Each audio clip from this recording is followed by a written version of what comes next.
برطانیہ سے سید اشتیاق کاظمی اور حاجی لیاقت علی نے سوال بھیجا ہے، نکاح کے لیے کیسی خاتون کا انتخاب کرنا چاہیے اور کن باتوں کا خیال رکھنا چاہیے؟ سب سے زیادہ یہ خیال رکھنا چاہیے کہ جس خاتون کے ساتھ عقد و ازدواج کیا جا رہا ہے اس کو مومنہ نہ ہونا چاہیے، کچھ خلق ہونا چاہیے، سیرت و کردار میں پختہ ہونا چاہیے، سیرت میں نظر چاہیے، صورت سے زیادہ صرف یہ رنگ نہیں دیکھا جاتا،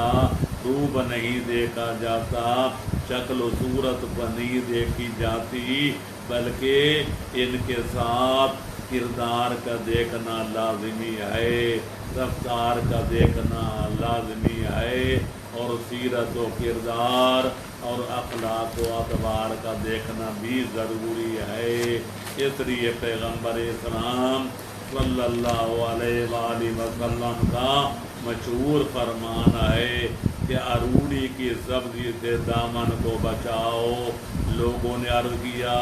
یا رسول اللہ ہم اروڑی کی سبزی کو نہیں کھاتے، آپ منع کیوں فرما رہے ہیں؟ فرمایا میرا مقصد یہ ہے کہ عورت اچھی خوبصورت ہو لیکن خاندان کی اچھی نہ ہو، اس خاندان کی بری عورت سے